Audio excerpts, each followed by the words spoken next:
Muito boa tarde. O Trilhas da Democracia de hoje buscará fazer um balanço da primeira Conferência Internacional Antifascista pela Soberania dos Povos, que foi realizada na semana passada, na cidade de Porto Alegre, mais precisamente entre o dia 26 e dia 29 de março. Os nossos convidados são Israel Dutra, da Executiva Nacional do PSOL, e Jussara Dutra, presidenta da Conferência da Confederação Nacional de Trabalhadores da Educação, ex-presidenta do Partido dos Trabalhadores no Rio Grande do Sul e que atualmente integra o Comitê de Expert da Internacional da Educação, representando a América Latina. Jussara, seja muito bem-vinda ao Trilhas da Democracia, é um prazer recebê-la aqui pela primeira vez. Seja muito bem-vinda, Jussara. Prazer, obrigada. E Israel Dutra já participou conosco aqui no final de semana em que nós reunimos aqui vários representantes de partidos da esquerda na América Latina, na Europa. Seja muito bem-vindo de novo, Jael. É um prazer recebê-lo. É um prazer fazer parte dessa tribuna tão importante do debate político contemporâneo no Brasil, Marco, e também nosso amigo Normando. E, como sempre, compondo aqui essa tribuna virtual, vou usar o termo utilizado pelo Israel, o advogado Normando Rodrigues. Tudo bem, Normando? Tudo bem, Marco. Prazer enorme estar aqui de volta no programa e com nossos convidados. E registrando muito brevemente, esse programa está indo ao ar no dia 4 de abril, é mais um aniversário do assassinato do pastor Martin Luther King Jr., que, em geral, por contraste com Malcolm X, costuma ser tido como, né, a pomba do par com o gavião, mas Martin Luther King deixou leituras da realidade muito interessantes, identificando os três males da humanidade como o militarismo, o racismo, né, e a miséria, se posicionando no campo antifascista e no campo anticapitalista. Né? Não pode ser diminuído apenas por pregar a resistência pacífica, a não violência. Só esse registro, né, graças à paciência de vocês, muito obrigado. E esse programa está indo ao ar exatamente no domingo de Páscoa. Jussara, Israel, eu gostaria inicialmente que vocês fizessem um balanço dos 4 dias da realização da primeira Conferência Internacional Antifascista pela Soberania dos Povos, tratando das mesas, dos debates, da participação de organizações políticas de todo o planeta e também da sociedade civil. Eu queria que vocês fizessem um balanço inicial desses 4 dias da conferência. Jussara, por favor. Então, agradecendo aqui, Marco, o teu convite, cumprimentando o Normando e o Israel, que fazem parte dessa mesa. Eu acho que é importante destacar também, Marco, que a ideia dessa conferência ela surgiu em 2024. Nós estávamos num processo eleitoral com uma composição do PT, do PSOL, e surgiu essa ideia no âmbito da realização das eleições municipais aqui em Porto Alegre. E essa ideia veio muito também a propósito de Porto Alegre ter sido a sede dos fóruns sociais mundiais. Num outro contexto, né, os fóruns sociais mundiais, eles ocorreram na nossa luta de combate ao neoliberalismo, tá?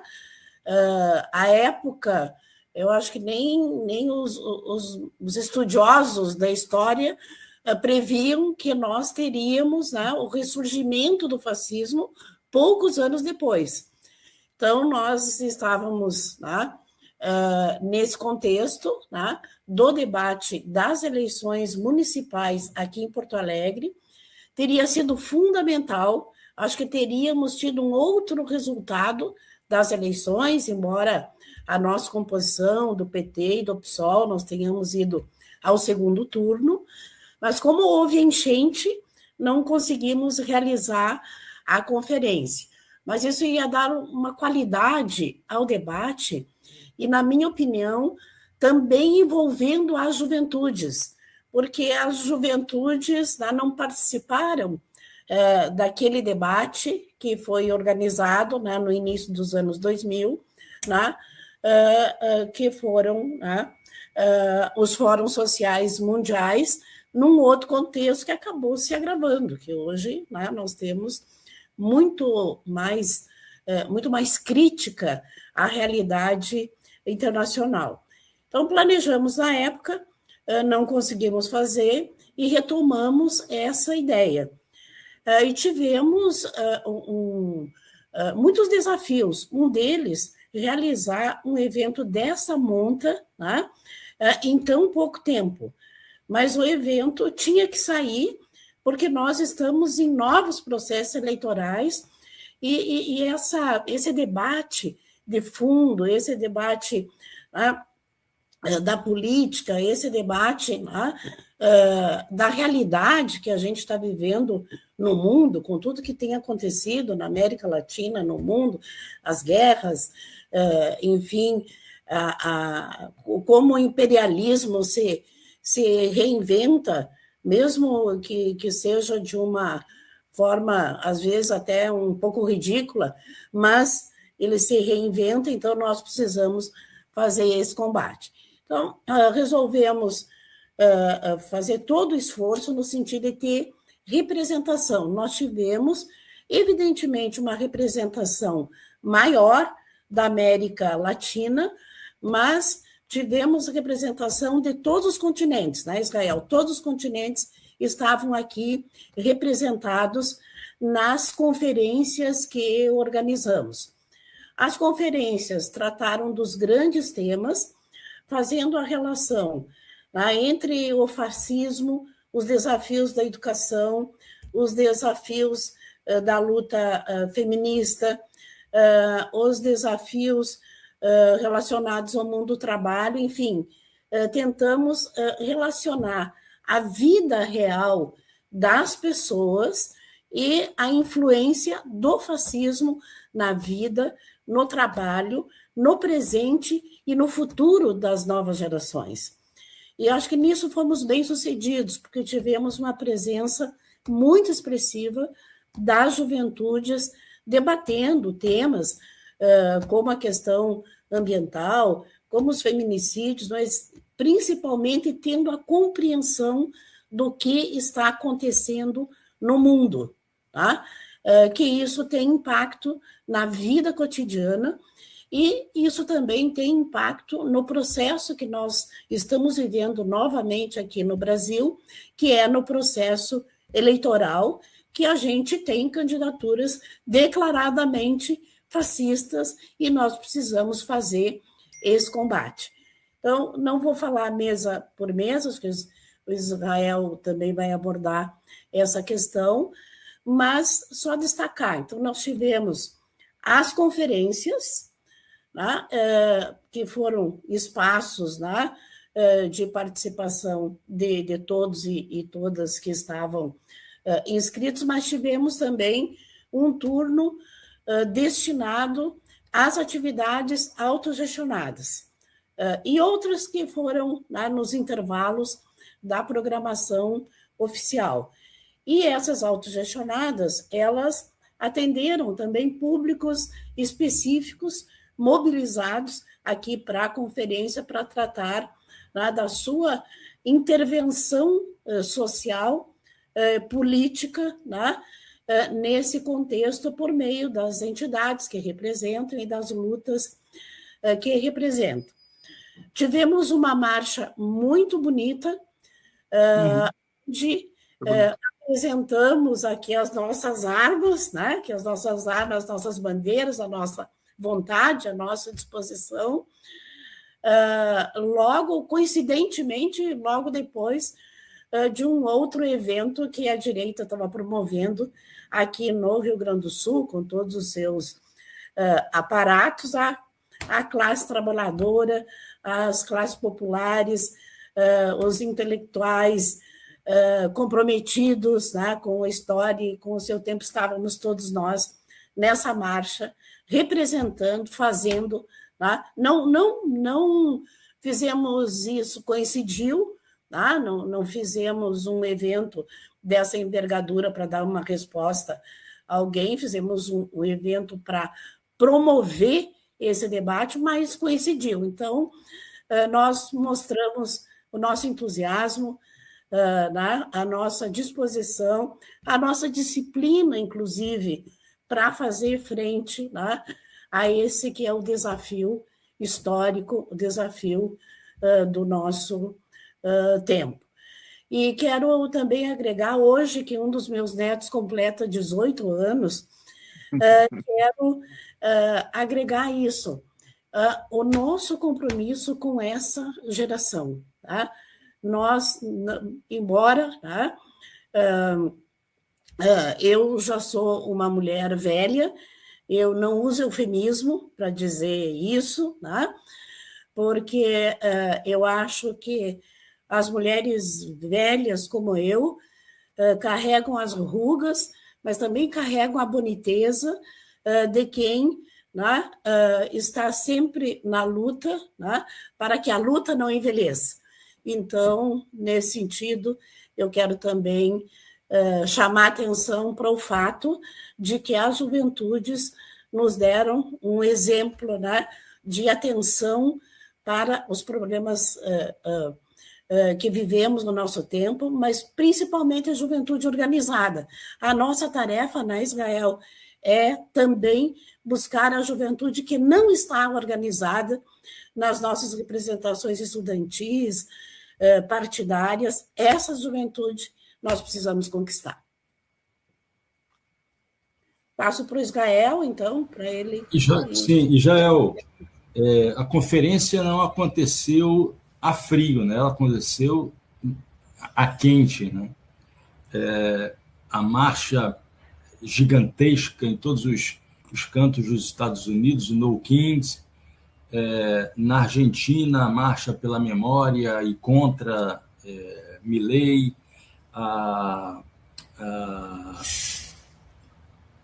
caravana, o comboio no Extra América de solidariedade a Cuba, a demonstração... A flotilha, a demonstração de resistência da República Islâmica do Irã contra os ataques dos Estados Unidos e de Israel, né?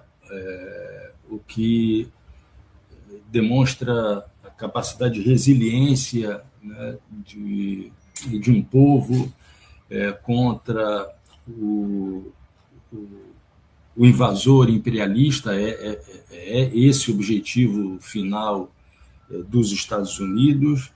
Então, eu queria acrescentar esse novo elemento também para você, nesse balanço que você inicial que você vai fazer agora. Por favor, Jael. Então, gente, primeiro é um prazerzão estar discutindo aqui com vocês. Eu acho que Trilhas da Democracia a participação que eu tive da outra vez foi importante, porque acabei abordando o tema da conferência e de lá para cá ganhou um volume ancorado aí no espírito do Fórum Social Mundial. Sim, Jael. Desculpa, foi exatamente no programa que você participou com a Ana Prestes, né, que se falou da realização da primeira conferência, e eu e Normando tomamos nota para organização de 2 programas que aconteceram antes da conferência e esse aqui de balanço. Desculpa a interrupção. Não, mas eu acho que foi esse esforço de vocês dois foi visionário e ajudou a multiplicar a comunicação da conferência, porque eu acho que ela está ancorada em 3 âmbitos. Primeiro, óbvio, está sob os ombros do espírito do Fórum Social Mundial. Segundo, ela está, pela urgência, ela está ela se coloca em pé pela urgência que bate na porta de enfrentar o fascismo, né, o fascismo, o imperialismo, né, ou seja, 13 de janeiro foi Cília Flores e Maduro, depois nós tivemos ali a escalada sobre Irã e Líbano, o assédio sobre Cuba, e novos elementos vão surgindo a cada dia, né, cada feed nosso das redes sociais é mais um passo que os neofascistas e os imperialistas em estado agônico, mas não menos agressivo, tentam impor. E o terceiro elemento, eu acho que foi um espírito de unidade, de resgate da Frente Única, que no Brasil nós temos história, né? Eu quero sempre registrar onde eu posso, né? Eu estou aqui em São Paulo, alguns quilômetros daqui, na Praça da Sé, a experiência de 1934, quando os Galinhas Verdes, à época chefiado por Plínio Salgado, foram expulsos da praça por uma aliança que envolvia trotskistas, comunistas, cristãos, sindicalistas. Então, a aliança não é só uma necessidade imediata, a unidade, a Frente Única, como ela é parte do nosso repertório enquanto esquerda. Eu começo por aí, viu? Eu começo por aí porque eu estive numa mesa com a Jussara, e eu acho que não foi pouco o exemplo que foi feito da unidade entre o PSOL gaúcho, o PT, o PCdoB, o MST, o Andes nacionalmente, e aí se arrastou diferentes atores, né? Eu quero falar disso porque acho que é um primeiro pilar, esse pilar da unidade, que cumprimento a Jussara e todos os companheiros do PT, sobretudo no Rio Grande do Sul, que foi quem mais se envolveu, de Porto Alegre, essa é a verdade, o PCdoB, que se envolveu em Porto Alegre, mas também nacionalmente, e o PSOL, nós tivemos aí uma participação grande, em primeiro lugar do Roberto Robaina, que foi o primeiro a lavrar, junto com a presidente do PT de Porto Alegre, a convocatória internacional, e depois foi se somando, mas também de outros companheiros, a companheira Gabi Tolotti, que coordenou todos os espaços, com uma equipe muito atenta, a Fundação Lauro Campos, que o pessoal votou nacionalmente que participasse, presidida pela Luciana Genro, mas também conduzida pela companheira Mariana Riscali, e a partir daí o nosso grupo dentro do pessoal, o MES, se somou com as nossas forças políticas, como falou a Sara, sobretudo dos jovens, né? O Juntos, a Maré Negra, o Juntas, o Emancipa, e também companheiros, eu acho que isso é muito importante, que a Sara falou, companheiros da velha guarda também estiveram conosco aí, tanto os do PT, Raul Ponte, Olívio Dutra, quanto os nossos companheiros veteranos, como Pedro Fuentes, que a Sara conhece muito bem, que é um militante internacionalista, nossa bandeira do mês, articulados internacionalmente, isso foi importante, eu acho que a riqueza internacional, nós tivemos mais de 40 países, Marcos, presentes, mais de 40 países, Marcos, 5 continentes, 4 mil pessoas inscritas, a nossa marcha teve de 5 a 7 mil pessoas.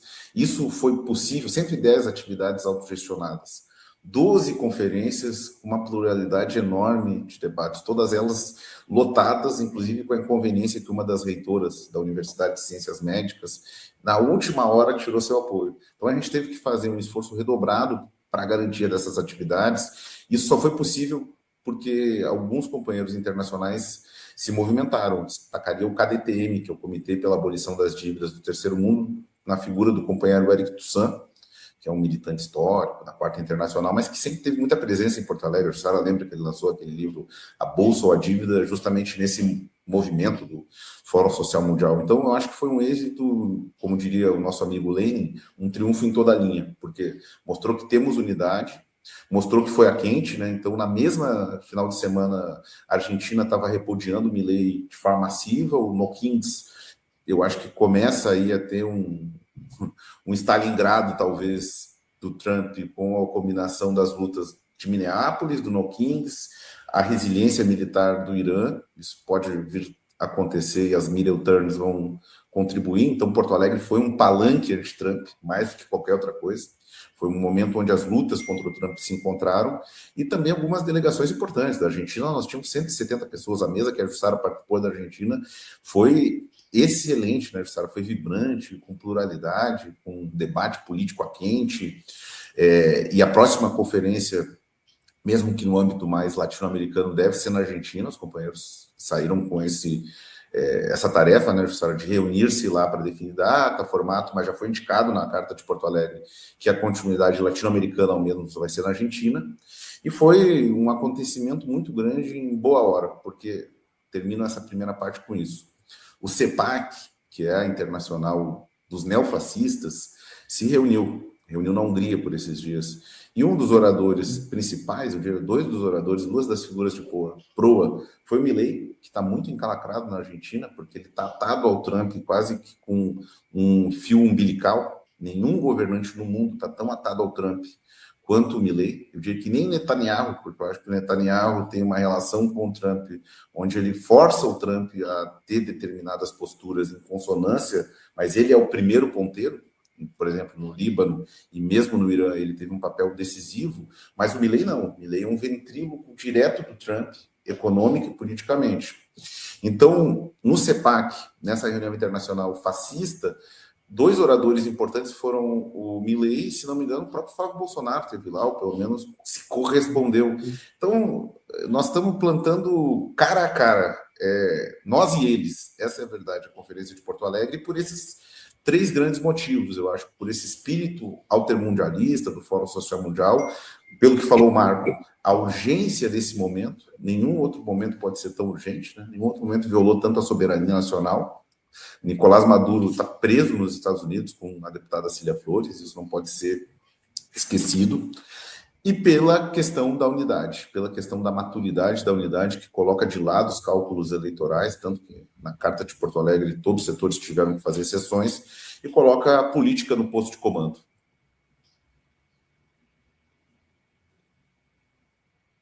Normando, por favor. Então, eu queria fazer uma observação preliminar sobre a gravidade do momento que a gente passa e pautando, sobretudo, o caráter da mídia hegemônica.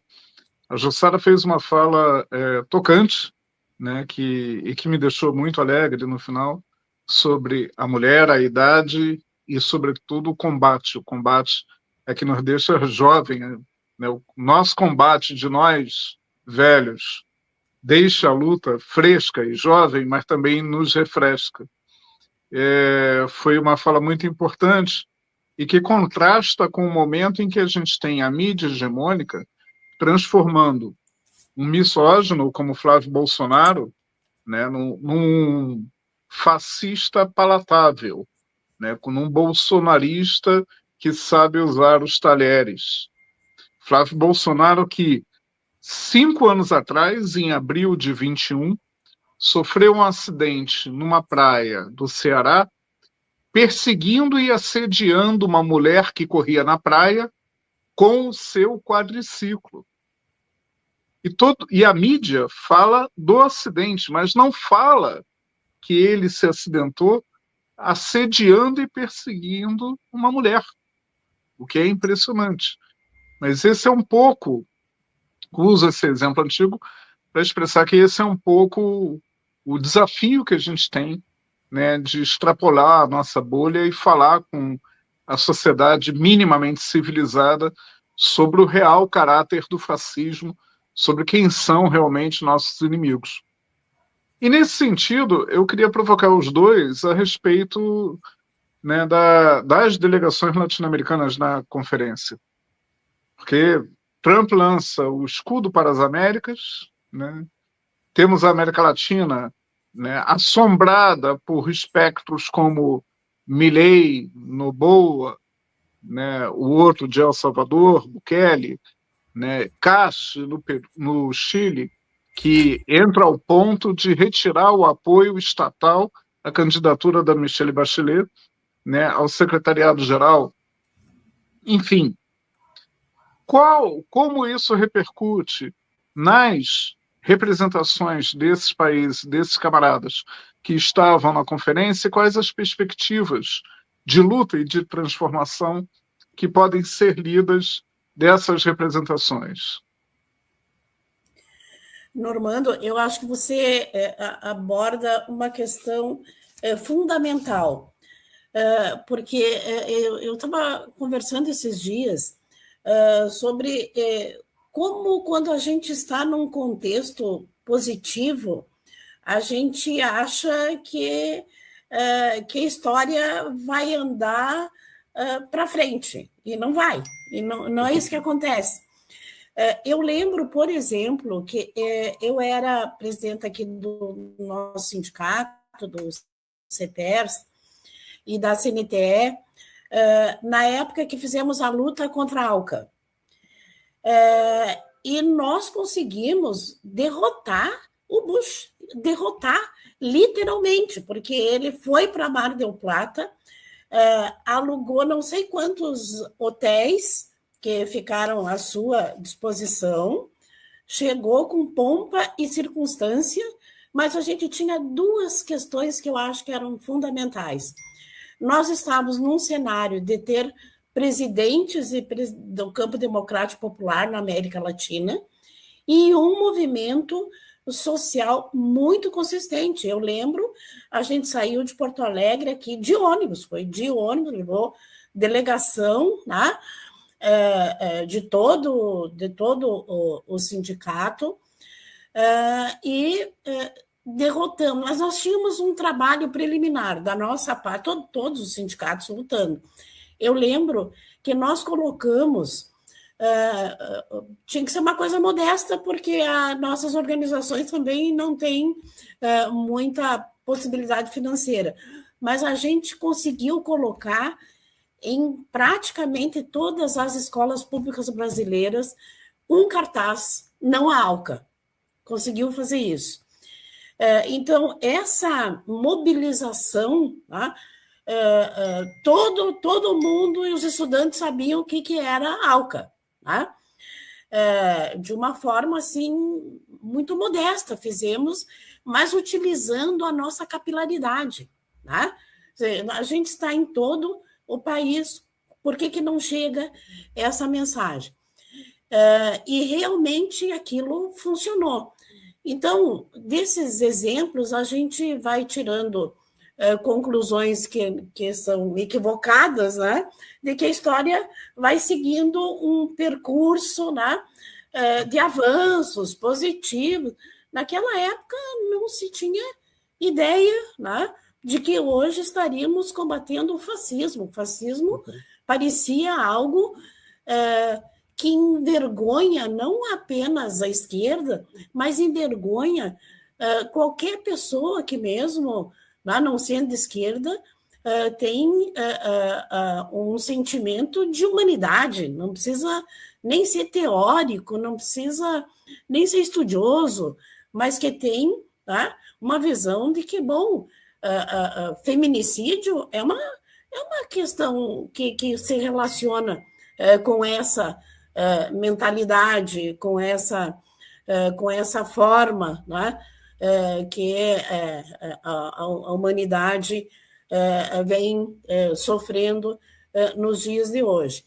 Então, o que a gente tem de lição, né, nesse sentido é de que a gente tem que combater, por exemplo, essa questão. Eu falo, desculpa do ângulo que eu, né, mas cada um fala da sua história, por exemplo, né?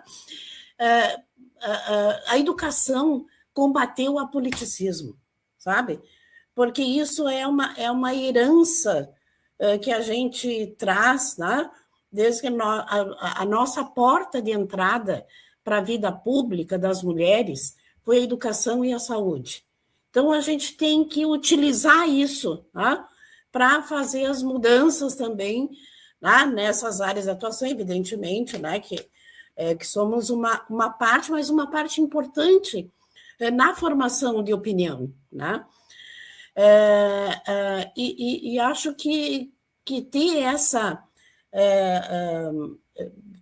esse temor, acho que nós temos que ter esse temor, não o temor que nos paralisa, mas um temor que nos faz procurar mãos para a gente, né, fortalecer a luta, né, mas principalmente essa consciência de que a história dá cambalhotas, né, e a gente está vivendo esse período, né, com uma intensidade, né, com uma dureza, com uma violência que a gente não esperava anos atrás. Quando fizemos os primeiros fóruns sociais mundiais, não tínhamos a dimensão de que a luta era também pela sobrevivência física.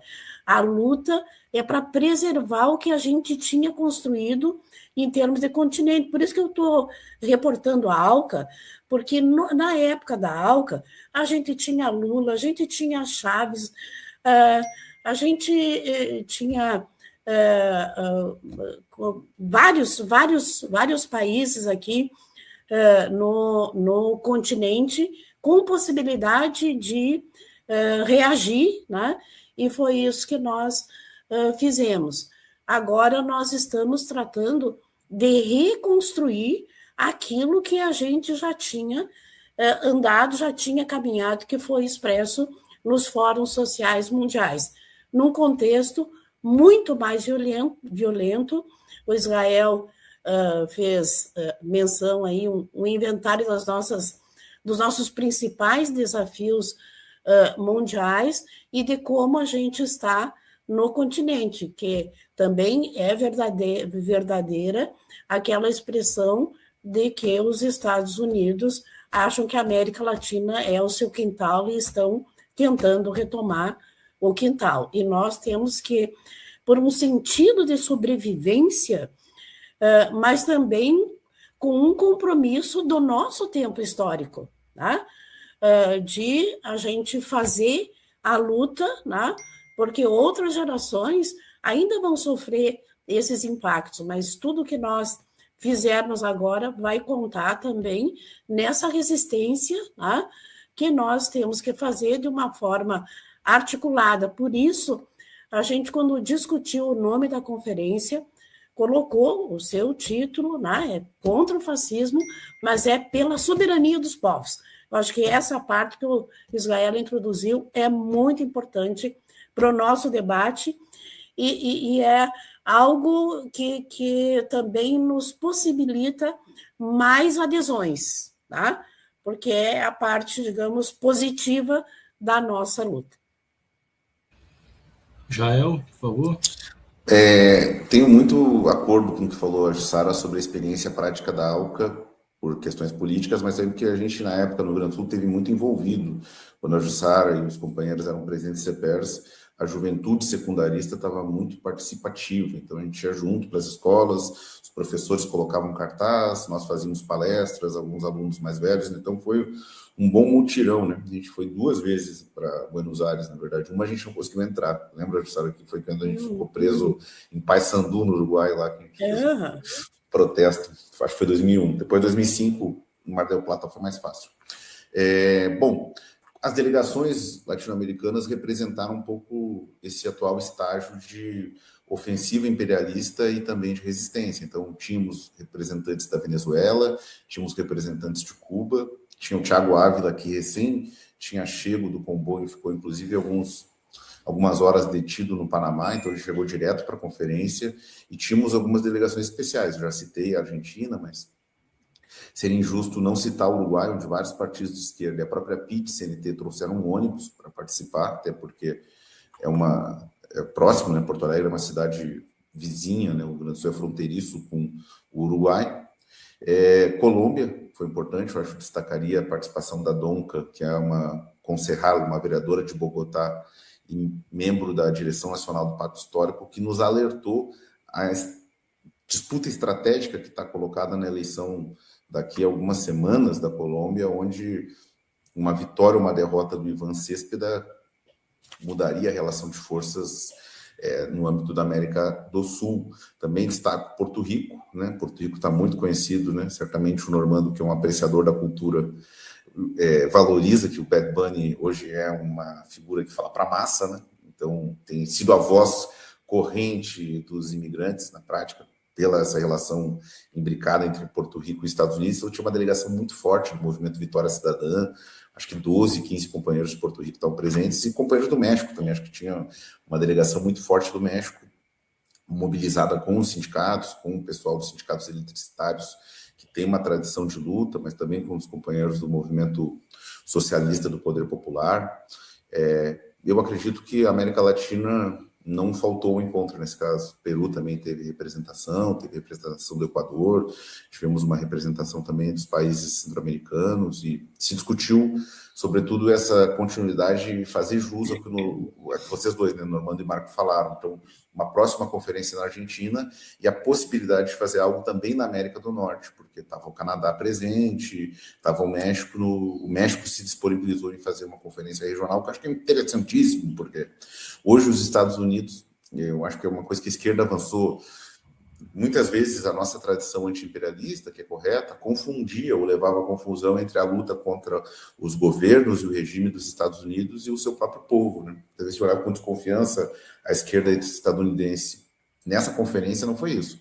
O DSA, Partido dos Democratas Socialistas da América, do prefeito da maior cidade do mundo, que é uma figura fantástica, que é o Zohran Mamdani, estava presente com delegação oficial e também com cerca de 15 membros. Estava um vereador muito interessante de uma cidade do interior dos Estados Unidos e já se colocaram, não, somos anti-imperialistas e para derrotar a fera, para derrotar a besta, tem que ser algo como foi no Vietnã, ou seja, uma resistência militar de um país, uma solidariedade internacional a esse país, mas também a mudança na relação de forças interna. Então, essa referência ao movimento dos direitos civis, ao Martin Luther King, ao Malcolm X, que fez o Normando aqui no começo do programa, também é uma boa reflexão para que agora, né, com os referentes presentes, o Zohran Mamdani, as 4 deputadas como a Rashida Tlaib, o próprio Bad Bunny é uma expressão cultural disso, como foi, por exemplo, no mundo da cultura e do esporte,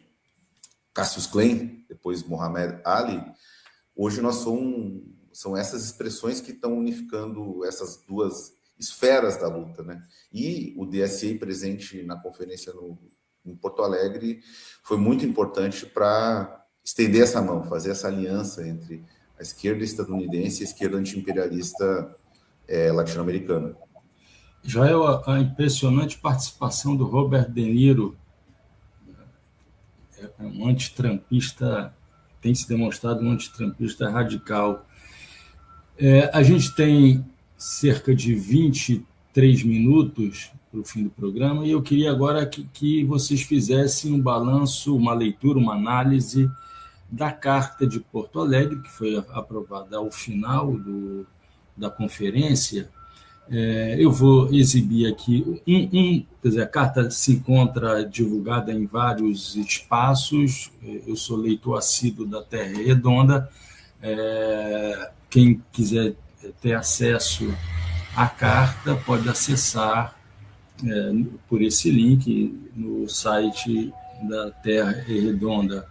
E eu gostaria de tocar em 3 trechos e pedir que vocês analisassem esses 3 trechos, né?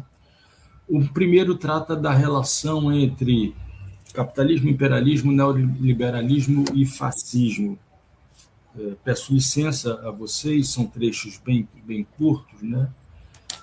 Esse primeiro trecho, da primeira parte da carta, fala nos seguintes termos. Abro aspas, o sistema capitalista imperialista vive uma profunda crise e uma acentuada decadência econômica, social e moral.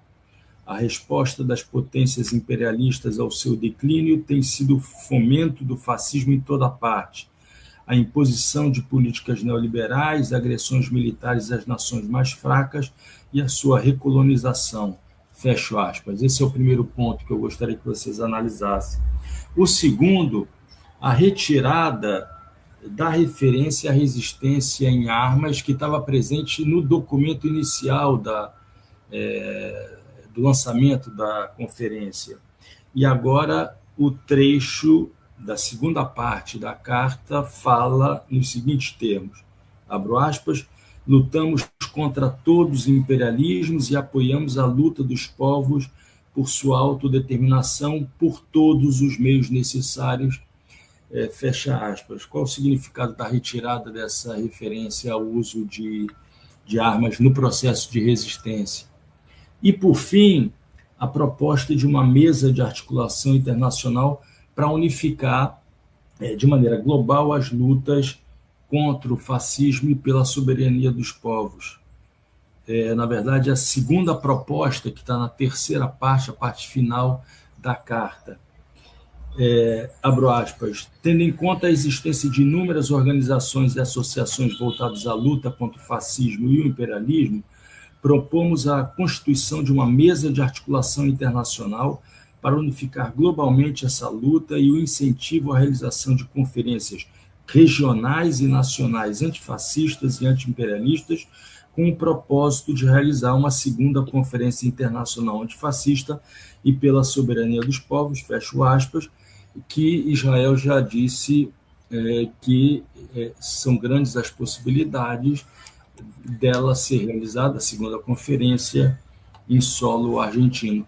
Por favor, Jussara, queria te ouvir a respeito desses 3 pontos da carta. São muitos os outros pontos que a gente poderia dialogar aqui, mas, em função do tempo, eu te pediria para falar um pouco qual é a tua percepção, qual é a tua análise desses 3 trechos das 3 partes da carta. Por favor, Jussara.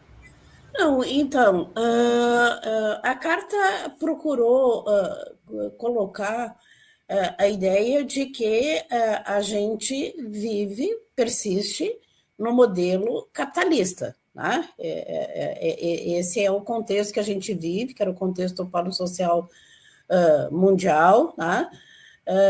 E que é o que, entre aspas, organiza a vida para quem é rico e desorganiza a vida de quem é pobre, mas é o sistema vigente. A questão do imperialismo é o recrudescimento do imperialismo nesse formato que você e Israel falaram, de um presidente de um país se achar no direito de invadir um território, levar o seu presidente, ter a cara dura de fazer julgamento no seu país, né? Desse dirigente, e naturalizar que era uma coisa que tinha que ser feita. Então, o imperialismo, né, recrudesceu e mostrou a sua face mais grosseira, mais ofensiva a tudo aquilo que a humanidade já conquistou, já caminhou na direção de relações mais... Eu não gosto muito desse termo, porque tem mas na falta de outro, né, de um processo civilizatório, né, que é o que nós perseguimos assim na nossa caminhada, com todas as insuficiências, né, desse termo. E a emergência, né, do fascismo também, digamos assim, não é um acréscimo, não tínhamos uma parte mais outra, nós temos um contexto, né, em que o fascismo encontrou condições, tá, por essa correlação, né, da força econômica, política, né, do imperialismo, dos interesses do capitalismo, porque o que acontece está no âmbito do interesse do capitalismo, senão não ocorreria, né? Ocorre, tá? Em função de que não arranha nenhuma estrutura, né, do capitalismo. Então, nós vivemos esse contexto agravado, porque nós não superamos o neoliberalismo, nós não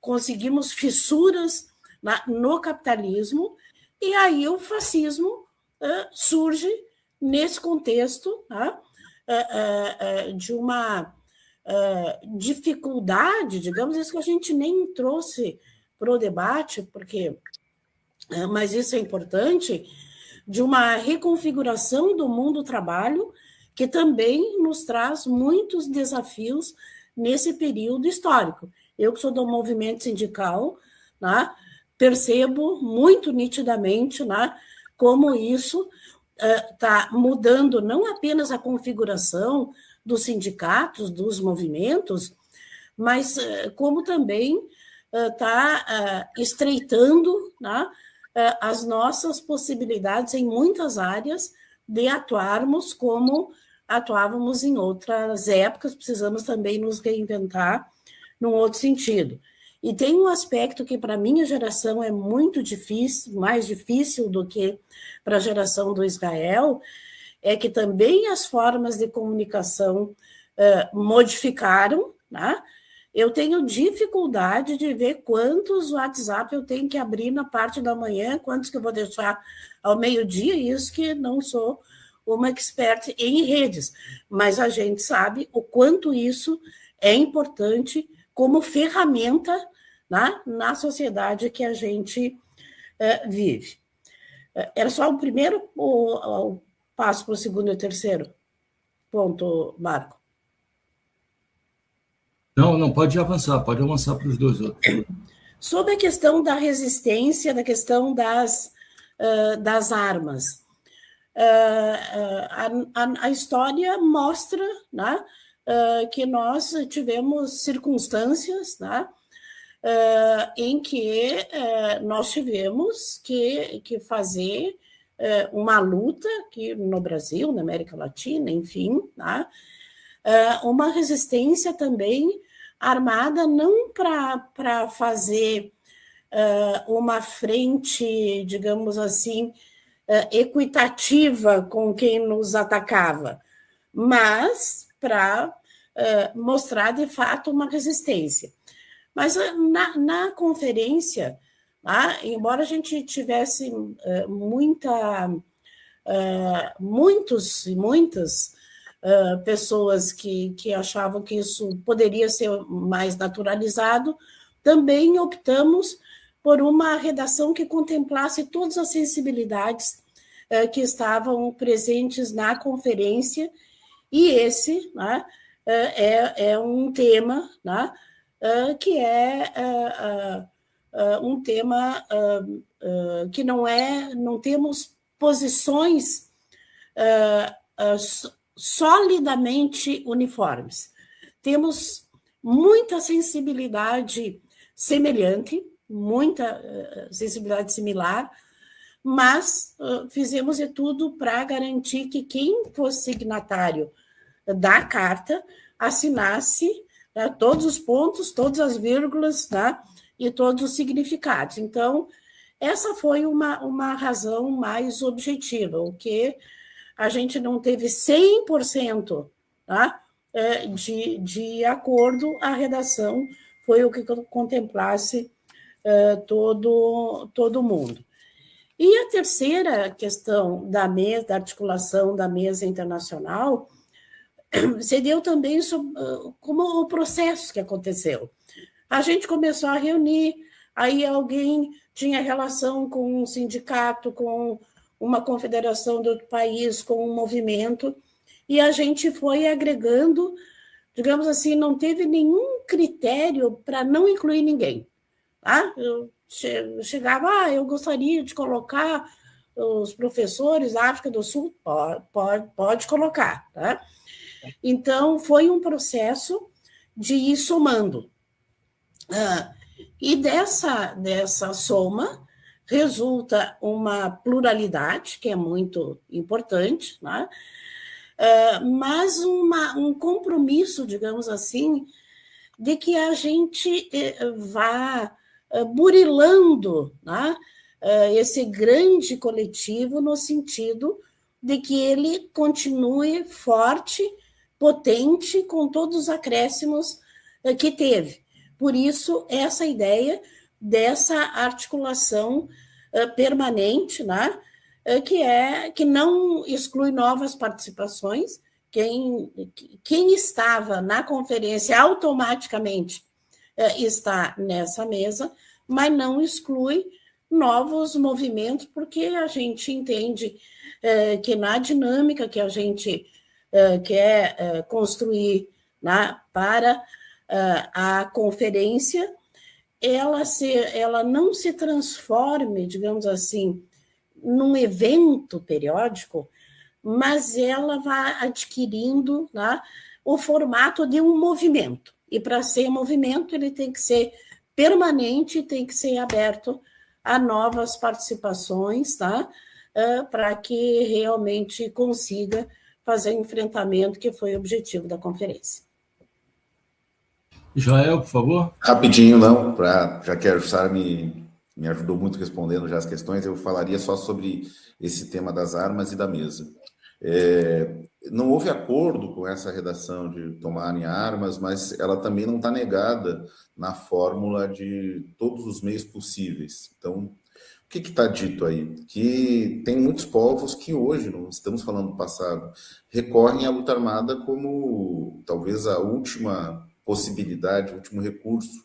Por exemplo, os camaradas da Frente Polisário que estão numa condição beligerante contra uma terrível monarquia corrupta, que é a monarquia marroquina, que faz de tudo para soft power, hard power, para limpar, digamos, o Saara Ocidental do mapa.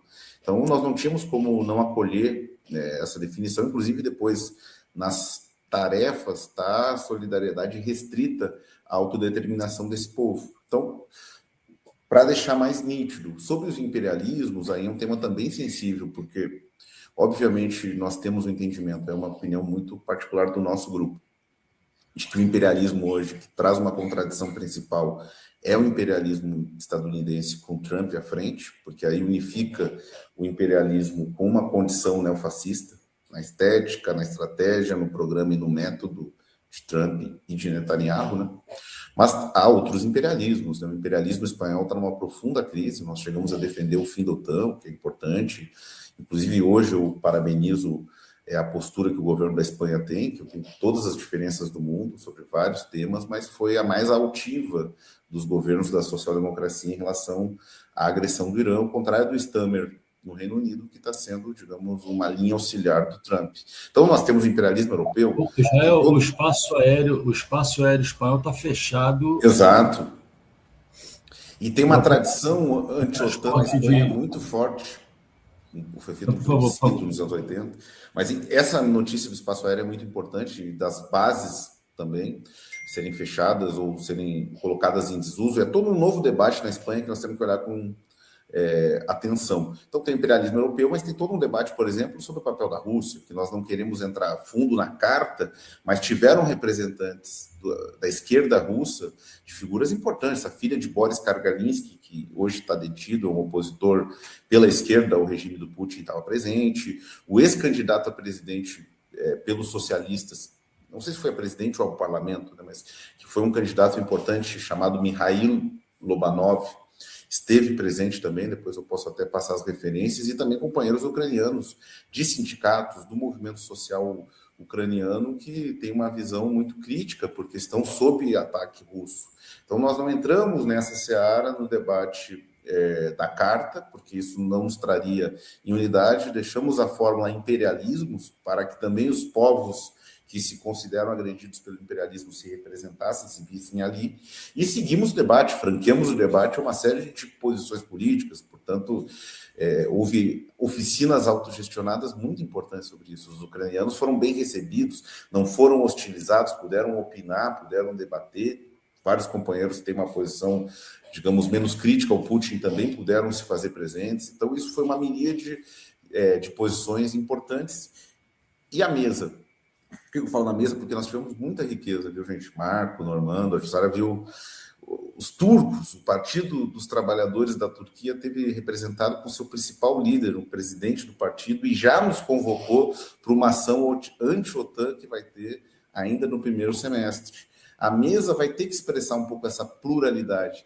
Nós tivemos na conferência, isso tem que ser dito, porque é um orgulho, Mirielle Fanon, a filha que é legatária do herdeira do Franz Fanon, que hoje é um grande revolucionário que, por sorte, nós tivemos uma retomada do pensamento de Fanon nas universidades, e justamente ele que estabeleceu uma máxima que acho que é a grande contribuição dos seus diversos textos, que é que não se pode igualar a violência do opressor com a violência do oprimido. Isso nos ajuda muito para os debates que a gente encara na esquerda. Nós tivemos uma representação também de África muito importante, não só da Argélia, mas também da esquerda marroquina, que é contra a monarquia, tivemos gente do Marrocos, do Mali, da Costa do Marfim, da África do Sul. É muito difícil, a esquerda brasileira ela tem um déficit, eu acho, nos autocritico, com um continente africano que a gente tem que suprir, porque a gente fala muito pouco de África. A Europa teve presente a presidenta Manon Aubry, representante direta do Mélenchon, presidenta do grupo parlamentar à esquerda, não só na França, o Parlamento Europeu estava na última conferência, e também outras figuras importantes que vão ser parte dessa mesa que vai coordenar os próximos eventos. E isso não é menor, porque na França nós tivemos aí, vocês certamente comentaram, um enfrentamento em Lyon, que uma provocação acabou resultando na morte de um militante fascista. Isso gerou um rebuliço e a tentativa de diabolização da França submissa, que é o partido do Mélenchon e da Manon Aubry. E a França submissa, assim mesmo, ganhou importantes posições nas eleições municipais, muito polarizada. Ganhou em Saint-Denis, que é uma cidade histórica da esquerda, no primeiro turno, com um alcalde, um prefeito, que é muito parecido com o Zoran, porque ele tem uma origem, é um homem negro, imigrante, tem uma origem no Mali, com toda a campanha xenófoba que existe por parte de Rassemblement National, que é a extrema-direita na França, contra ele. Então, os dados ainda estão sendo lançados, e a França, para mim, também, ao lado dos Estados Unidos e da Argentina, são países onde o antifascismo ele não é só um decalco parcial, e sim é fundante. Então nós teremos, aí estava um representante da Jeanne Gardet, que é o movimento antifascista na França, um ex-deputado, que se inspira na resistência francesa, e agora, em 2025, 2026, está se organizando também para fazer esse enfrentamento. Então, a mesa vai ter uma responsabilidade enorme, que é esse antifascismo 2.0, esse antifascismo contemporâneo, que bebe das experiências anteriores, a luta republicana na França, a resistência, a guerra civil espanhola, a nossa luta contra os galinhas verdes aqui no Brasil.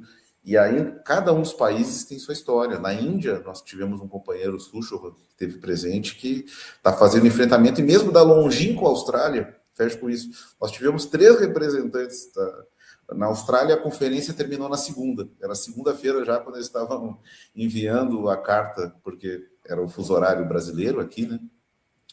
E companheiros da Socialist Alliance, que tem uma relação muito interessante com uma senadora indígena que vocês recordam, a Lídia, que não teve presente na conferência, mas tem relação com esses companheiros.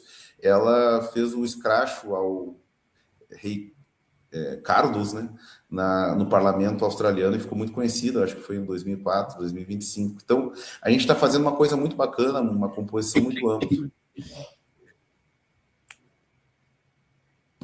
Bom, a gente está chegando ao final desse programa. Eu não sou muito bom de mensagens, nem no Natal, mas vou me arriscar a encerrar esse programa com uma mensagem de Páscoa, né? Lembrando a fala da Jussara, os sonhos não envelhecem, como dizia a música Clube da Esquina, né? E o nosso sonho comum continua de pé, que é da construção de uma sociedade socialista democrática, né? Mas o problema é que os pesadelos insistem em reaparecer, né, na história, né? Como dizia o Humberto Eco, né? O fascismo é eterno, né? E ele insiste em reaparecer, por isso a necessidade de uma estratégia de vigilância democrática permanente, e isso significa a construção de uma estratégia antifascista permanente.